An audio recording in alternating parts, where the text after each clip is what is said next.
Hey guys, welcome again to another podcast episode of me just yapping about whatever I'm doing with my life without social media and also taking a gap year from school.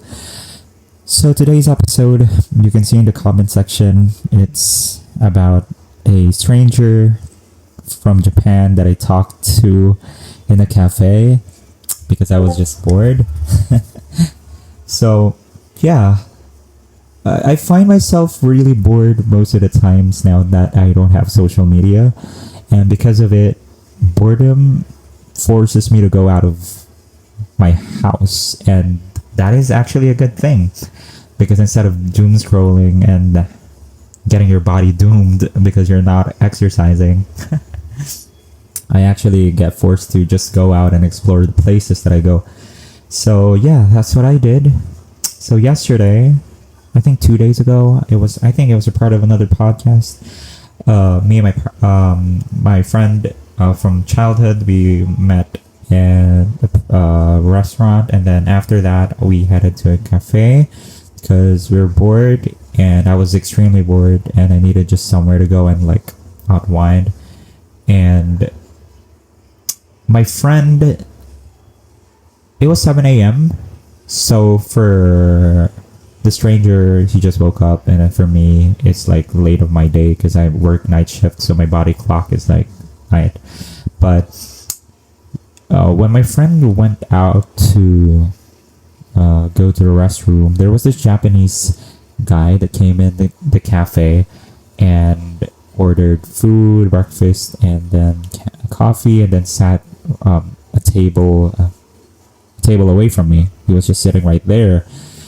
And if you don't have social media, you think about a lot of things that you don't get to think when you have social media, and your face is glued on a phone in public, and that is you are reconsidering talking to people from around you.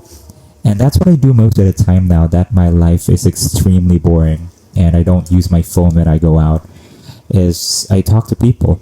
So when I saw him there right beside me, he got his breakfast served, and then I saw he was wearing an ID, and there was something that was written on an ID, on his ID, that made me curious because I haven't heard of something like that. I haven't heard of it in a school or a company, anything. Like, that was extremely new to me. I'm not gonna tell what it is, but since I had my laptop in front of me, I looked it up, and turns out it was an English school. It's a new English school here in the Philippines, and I got curious because English school. I looked at him. He looked not Filipino. He looked very much from outside, Japanese. So I got a topic already in my head, and that reminded me of a book that I read. I forgot the name, but it was a self-help book as well. It's like, if you want to be talked to with someone, if you're out in public, if you're alone, you have to wear something that's weird or something that will bring up a conversation. It's called a was it. You can look it up. It's a was it.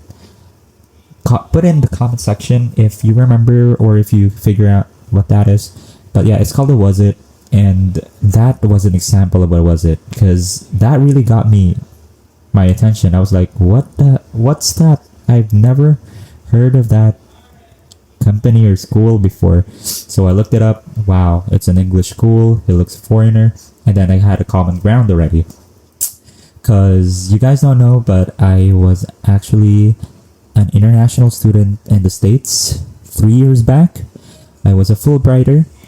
So I had a topic already, because it's really good if you find a common ground first.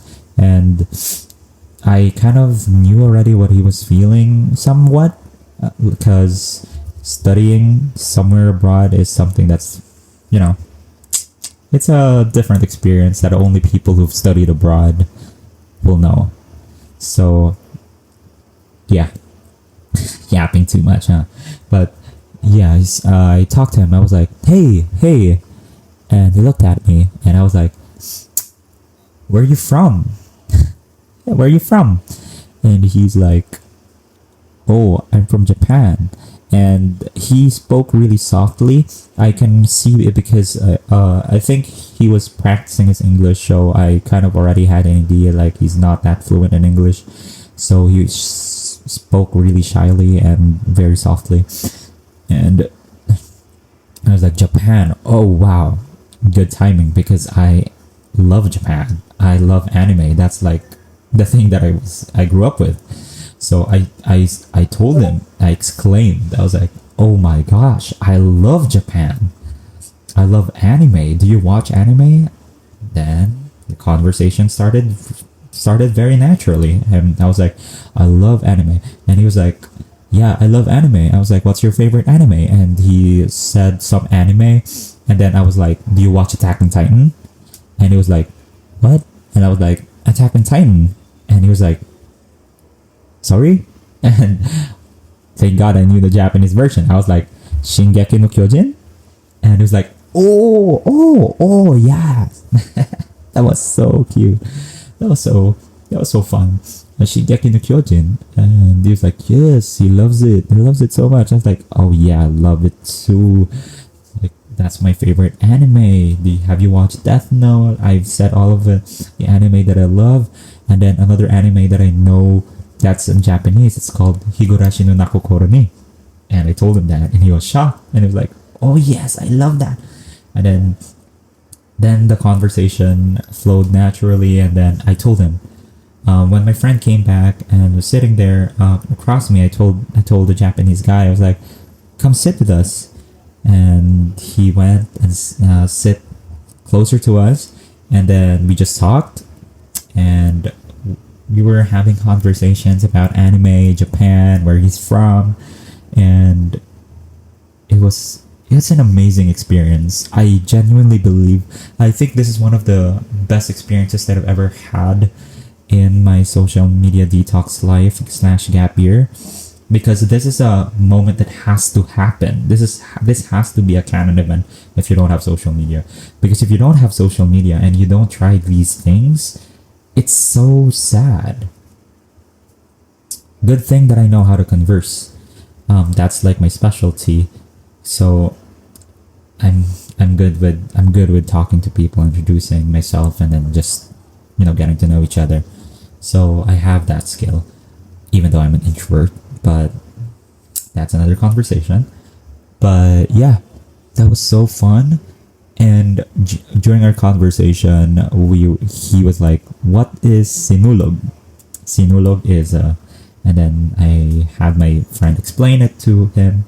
It's like a festival here in our place, and I was like, "You have festivals in Japan, right?" Like, I told him, I'm sorry for being stereotypical because I see it in a lot of anime that you have festivals where you eat cotton candy, you eat apple candy, and then there's fireworks, and then you wear a kimono, yukata, and then you walk around some trees, and like, that type of anime trope. And I asked him about it, and then I think he misunderstood it at first because I told him hanabi is fireworks, and he was like, oh yeah, you should go to Disneyland. I was like, I actually want like around the trees, something like that. And he was like, oh yeah, that's good because I live in Asakusa. And then he was talking about Asakusa, and it's like a rural place somewhere in Tokyo. Correct me if I'm wrong, but yeah, they also have festivals over there. And I was like, gosh, if I go to Japan, you have to meet me and then show me the place.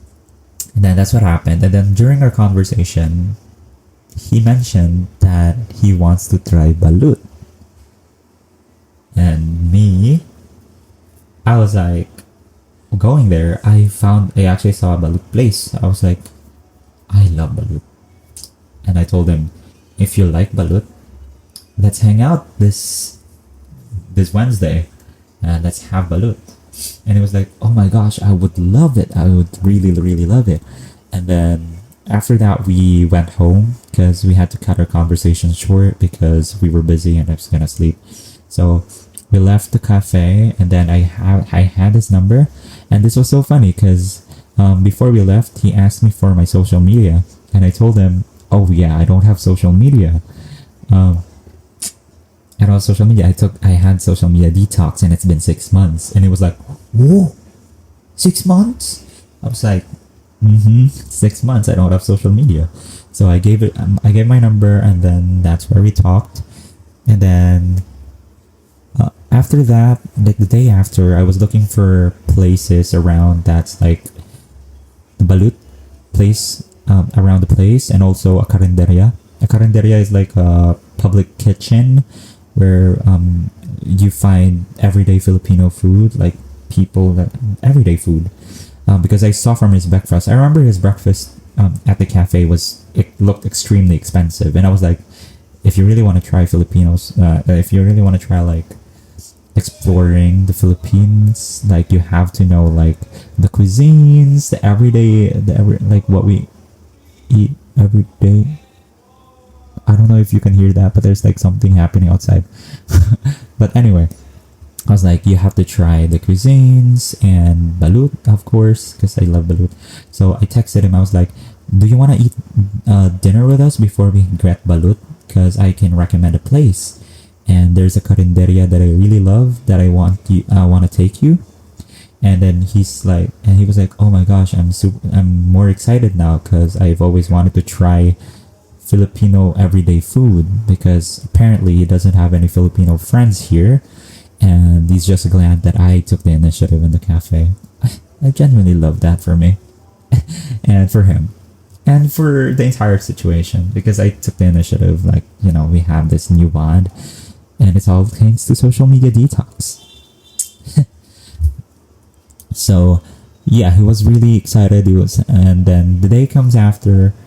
We met again, nighttime, 8 p.m. And then we met at the cafe that we first met.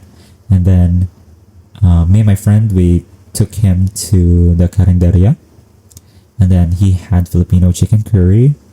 He was like, what do you recommend? I was like, adobo is gone, mechado. So pork curry was there. I asked Ate from the karinderya. I was like, Ate, bestseller ninyo. This guy is Japanese.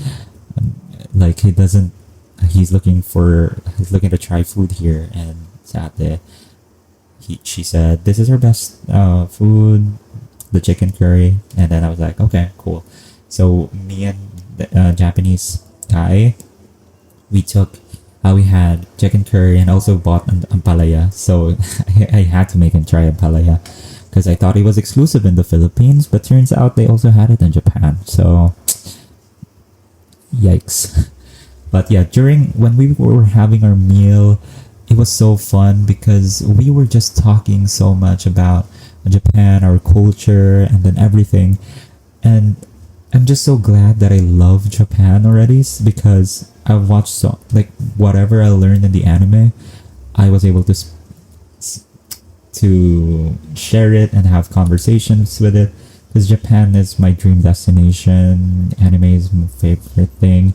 So I talked to him about what's his favorite anime, what's his favorite Japanese artists.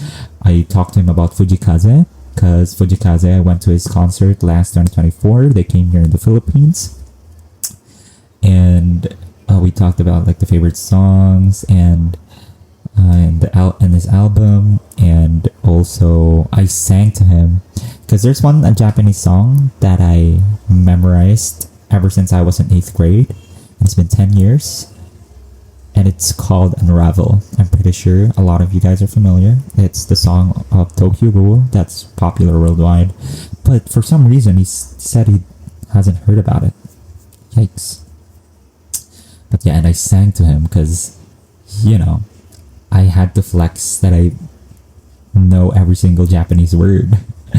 And he was shocked. He was extremely shocked. It's whoa, your Japanese is good. Because I know, shit. I want to try, but no. But yeah. After that conversation, after our meals, we went out, and then we finally had balut. Balut was just a minute away. So after that, we had balut, and then we taught him how to eat balut. So we got the 16 days, and then we ate together. We instructed him how to eat balut. So you crack the head first, and then we taught him how to eat everything. And I loved him so much because he wasn't scared to try it at all, and I genuinely loved that. There was something in my heart that actually like felt something. I felt something good when I saw him smiling and having a balut, because I can't see it. I see a lot of Filipino people getting disgusted by it, and then it's so sad because it's a part of our culture, and that's what I told him. I was like, it's so sad because you genuinely love it, and there's a lot of Filipinos that don't love it, but they're missing out. This is a part of our culture. And he loved it. He loved it to the point that he was asking for an older balut. I was like, what? He's like, he wants another duck that's more formed. Like, because we had 16 days balut. That's usually what people eat. But there was already a fetus, and he saw it. But he was like, he wants an older egg. Like, I was like, but they didn't have it. So, sucks. But yeah, he was so happy because he took pictures of the baluts that we had, and then after it, he was thanking us for inviting him, and it was just so happy.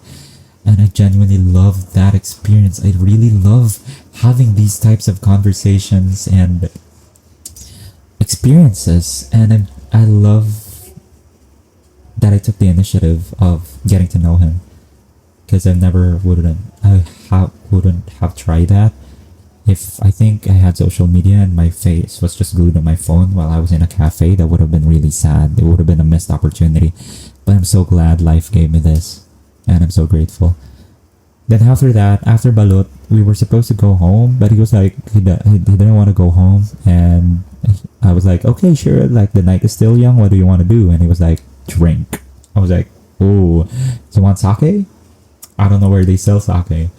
And I remembered he's in the Philippines. So I was like, why don't we try Filipino drink? And there we had a Filipino drink. A Red Horse. It's just a common drink here. And we went to a public place and then grabbed a beer. Then we drank and then sat down a while on a grassy place. And then we were just talking more about Japan, and I brought up the topic of how does Japan teach World War II to Japanese people? I brought that up because I was really curious ever since. We talked about it, and he was using his translator because he also has a hard time speaking English, so sometimes he uses translator, sometimes he doesn't. So he's using Google Translate, and it was really good. Like, we had a conversation, and then I told him, if I'm really gonna go to Japan one day, you have to visit me. And then he Google translated, and I saw his response. He was like, I would be glad. There's so many places I want to take you. And I was so happy because I really love that type of experience. I genuinely love it, and it's one for the books. It's really one for the books. That's why I really had to make a podcast about it, because I can't shut up about it. It's something that I'm really, really proud of me starting and doing. And yeah, after that, we went home. I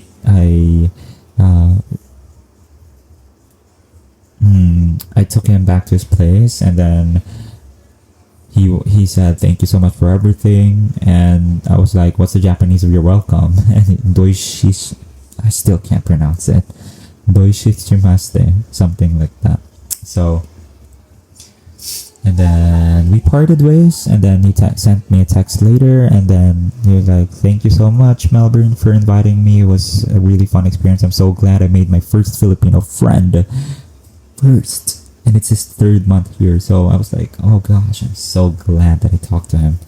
And I was like, if you need company anywhere, or if you need someone to teach you English, I'm just here. I'm really gonna be glad to help you out.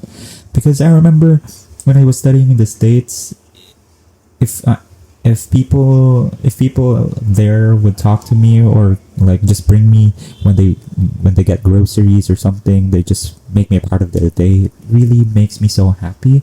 So I knew how happy he feeling, the Japanese guy, because I took the initiative and took him to places of what he wanted to try. It's like paying it forward because I had it in the States, so I needed to have like international students like him here feel safe and also exploring our culture, tradition, and food. And I'm so happy that happened. I'm genuinely just so happy and grateful that happened. He just texted me right now because I was asking for photos from the balut that we had, and after that, I genuinely hope we're gonna meet each other again, because he told me he wanted to hang out again because he genuinely loved the experience. It made him motivated to learn more English. So I was like, okay, yeah, just give me a holler, and then I'm free. Like, I'm so bored. I don't have school. Like, I'm just working, so I'm really just bored most of the time. So if you need any company, just call me. I'm right there. And then he was happy. And that's all. The moral of the story is social media detox gives you a lot of boredom. Yeah, it really makes your life so boring. It's up to you whether you make it stay boring. Because I was so bored. I was so bored. Like, it's gonna kill me. Because, yeah, I just don't know. It was just so hard without social media. So, it's either after your social media detox, you make it stay boring, or you find ways to make it amazing and memorable. And that's what I did. And I'm genuinely happy that I did. Had a conversation, good conversation. I had a new friend from Japan, and we had a really good experience. And I think that's what life is supposed to be. Before all of the technology thing, I think that was life supposed to be. Just knowing each other and then sharing things, sharing minds, sharing about the places where they come from, and then sharing cultures, traditions. That's getting stripped away from us all, mostly because of our phone. Our moms were right. It's the damn phone. But yeah, I'm so glad that it happened. I'm looking forward for more. That's all for my second episode of Social Media Detox, and I'm bored. And yeah, I'll have more experiences like this, and I will be sure to yap it all, because I'm just a yapper. Arigato gozaimasu. Thank you so much, guys, for listening, and I'll see you again. Let's keep moving forwards.